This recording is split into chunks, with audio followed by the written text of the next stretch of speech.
Welcome back, students, to semester 2. We are going to start with chapter 9. The topic is the sentence. So, as we all know, sentences are a set or a group of words which are arranged in a specific order and that makes complete sense. This is called as a sentence. Now, here there are examples given. I love my mother. Where have you been? If you look at the sets of words, something has been said. So such group of words which are arranged in a specific order so that they make complete sense are called sentences. What is a sentence? Such group of words arranged in a specific order so that they make complete sense. They have to make a complete sense. Therefore, it is called as a sentences. Point to be noted or remember, a sentence always starts with a capital letter and it ends with a full stop, an exclamation or a question mark. You should always remember, even when you write, that a sentence always starts with a capital letter and it ends with a full stop, exclamation or a question mark. If you don't put any of this, it will be seen as a continuation of the other sentence. So when you end, make sure you use a full stop where it is required, or an exclamation mark if it is required, or a question mark.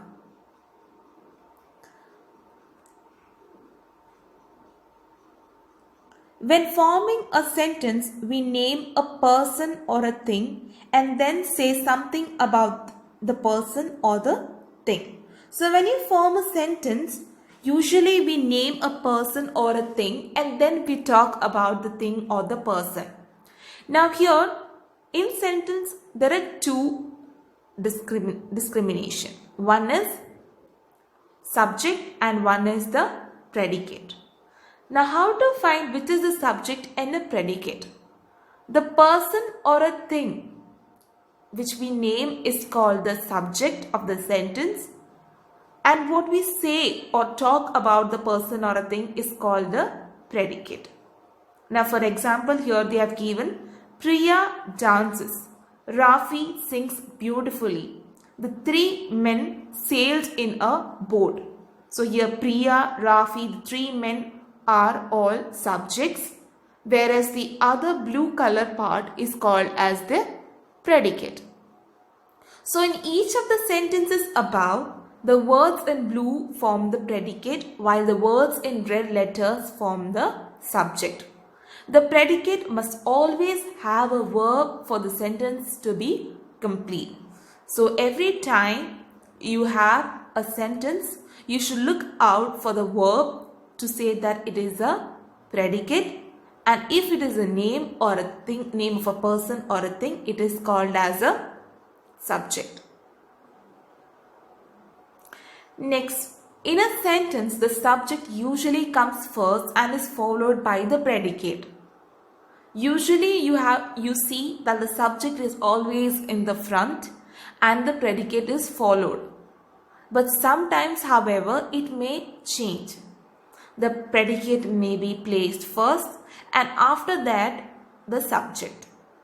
Usually you see it in literary or poetic expressions.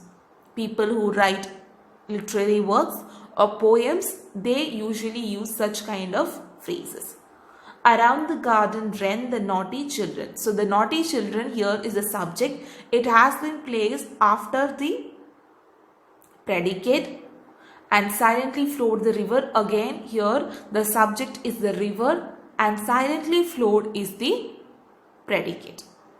In sentences which express an order or request, the subject is always you, but it is understood and not stated. When you give a command or an order or when you request, we know it is understood that the subject is always you, but we don't state it. Like for example, open the door. It's a command or an order, but you know it is told to you. So we know obviously it is you. So the you is the subject there. Open the door is the predicate. Never talk to strangers. Now here again you know that it's a command. You is been understood that you should never talk to strangers. So here you is the subject and should never talk to stranger is the predicate. Next, there are different types of sentences. Sentences can be classified as declarative or assertive sentences, imperative sentences, interrogative sentences, and also an exclamatory sentences. Now let us see what is a declarative or an assertive sentence. Sentences that state something are called declarative or assertive sentences. Sentences that state, that affirms are called, it is a yes statement, which is a positive statement. It is called as a declarative sentences. Now a declarative sentence makes only a statement. This may be a yes statement or an affirmative, a confirmed statement. It could be a no statement.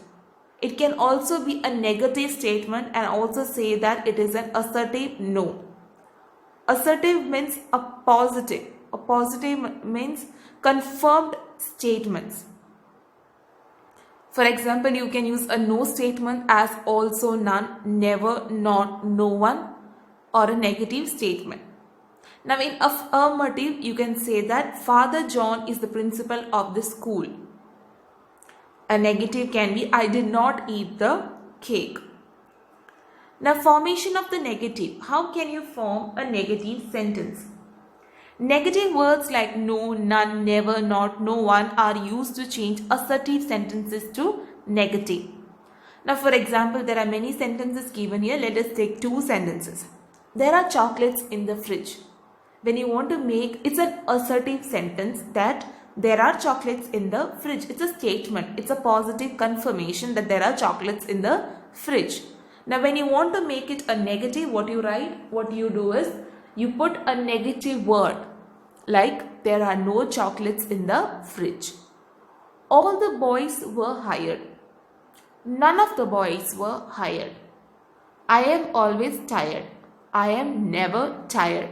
So this is the way how assertive statement is converted to negative statements. Some rule to change the assertive to the negative. Form of the verb be and have, change the negative by adding not or its shortened form an apostrophe T after the verb. For example, the be form of the verb is Peter isn't a good athlete. They aren't at home. For have, you can change it to hasn't, haven't. So this way you can change and make it a shortened form. Contradiction you can say.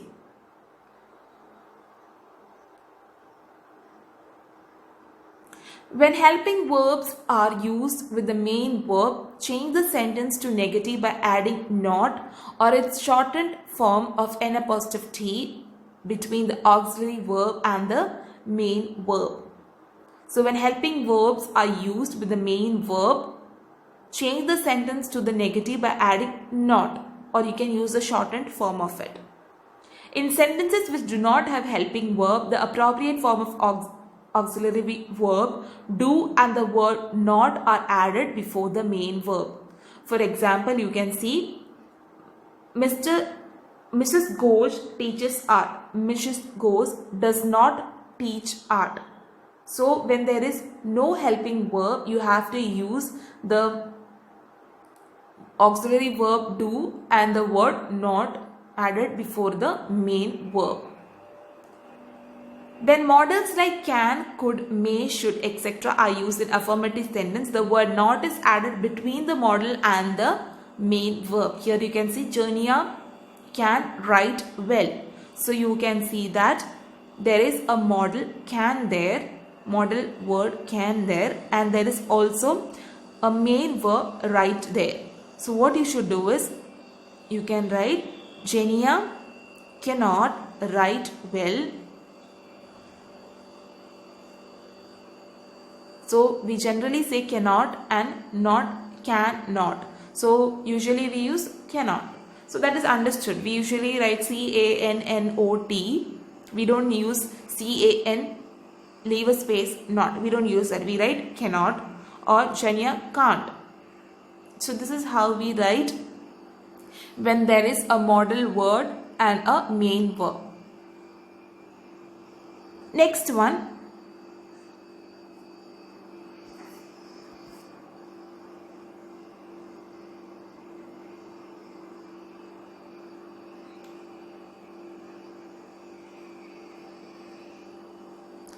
We have imperative sentences. Now what is imperative sentences?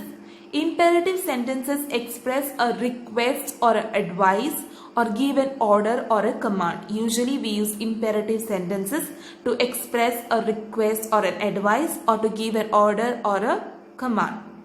Imperative sentences always end with a full stop or an exclamation mark. For example, here they have given get out of the room. It's an order. Always speak the truth is an advice. Do not park here is a prohibition. So in imperative sentences, the subject you is understood, as we have talked before, or as I've said before, that in an imperative sentences we know or we understand the subject you is there. So when making request, please is used at the beginning of the sentence. So if you're requesting something, we usually use please in the beginning of the sentences. For example, please switch on the fan. Please help me with the project. Please, can you help me out with the sum? So we use, when you want to request something, we usually use the please in the beginning of the sentence. Next one is interrogative sentence. From the word interrogative, we can come to know that it is about asking question. So sentences that ask questions are called as interrogative sentences. An interrogative sentence ends with a question mark. Interrogative sentences may also be negative. So when you have an interrogative sentence, it always ends with a question mark, and sometimes interrogative sentences can be or maybe also negative. Now let us see formation of the interrogative. Now look at this sentence. Tina is a dancer. First one statement is an assertive statement. And the next sentence, if you look, is Tina a dancer? While the second one is a question or an interrogative sentences. So to form an interrogative or a question, we change the position of the subject and the verb so that the subject comes after the verb. Usually in order to have an interrogative sentence, we usually do is we interchange the subject with the verb. Here you can see the subject is Tina in the first sentence and is the verb. So when you're asking a question or an interrogation, is comes first and Tina comes second. So it is obviously interchanging. So it will be an interrogative question or interrogative sentence. So this is how we form the interrogative sentence. Next, in assertive sentence that have helping, also called auxiliary verb, like, is, am, are, have, had, was, were, the question starts with the helping verb. Similarly, in sentence that have words like can, may, will, should, etc., also called modal auxiliaries, the question starts with the modal auxiliary. So like for example, Prabhu is eating an apple. Is Prabhu eating an apple? I have 10 rupees. Have you 10 rupees? There are 5 apples in the basket. Are there 5 apples in the basket? So this is the way how we used to form the interrogative sentences. When forming questions from assertive sentence that do not have helping verbs, the helping verb do is used in the beginning of the sentence. So when you're having an assertive sentence and do not have a helping verb, what we do is we usually use the helping verb do. Like Shalini sings well. Does Shalini sings well? So in such sentences, the helping verb changes according to the person, number or tense, while the main verb remains in its same base. So usually the sentences we have to see according to the person or the number or the tense, so we change the verb.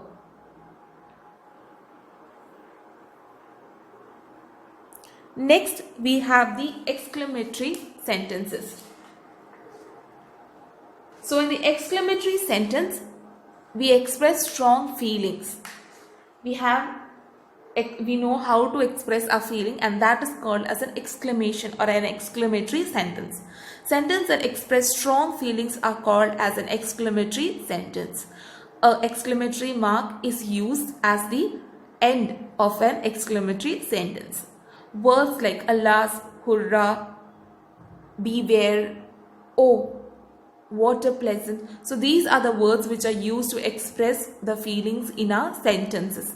Usually we use in our facial expressions to show our feelings, but when you can't show your feelings in your facial expression, or when you are on the phone, or when you are in a conversation, telephonic conversation, you can use such kind of words in order to express your feelings. When you write a letter, when you write a message, you can use such kind of words to express your feeling. Alas, I am done means sorrow. Hurrah, India has won the match, it's joy. You use hurrah, hooray, such kind of terms in order to express your joy. What a horrible death, talking about the horror. Beware, he is going to hit you, warning. Oh dear, you are hurt, concerned. What a pleasant surprise, it's surprise. So this is the way how you can use an exclamatory sentences for different feelings, to express your different feelings. So that was the exclamatory sentence.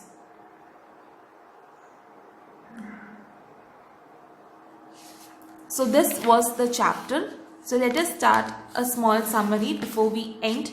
We spoke about the sentences, and we said that the sentences are divided into two parts. One is the subject and one is the predicate. Usually the subject has the name or the thing, and predicate always talks about the subject if it is a person or a thing. Usually it talks about or gives more information about the person or a thing. And we always see that the subject is at the subject always usually comes first, and predicate is followed by the subject, but sometimes predicate is followed by the subject in literary or poetic expression.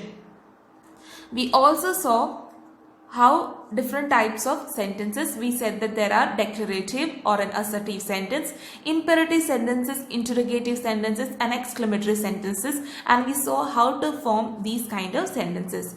Assertive sentence is sentence that states something are called as declarative or an assertive sentence. Means affirmation means a positive sentence or stating which cannot be changed under any circumstances is called as a declarative or an assertive sentence. Sometimes assertive sentences can be negative, and we saw how we can change an assertive sentence to negative by adding no, none, never, such kind of words. Now we also saw imperative sentences. Imperative sentences used to express a request or an advice, or when you give an order or a command. Interrogative sentence is mostly a question is asked in an interrogative sentence. So when you need to ask question, we use an interrogative sentences. We saw that when there is an assertive statement, how can we convert it into an interrogative? We can convert by positioning the subject and the verb first. Usually in an assertive we have subject first and then comes the verb. So when you are into an interrogative, we put the verb first and then the subject. So in this way we can convert the interrogative sentence. Next we saw about the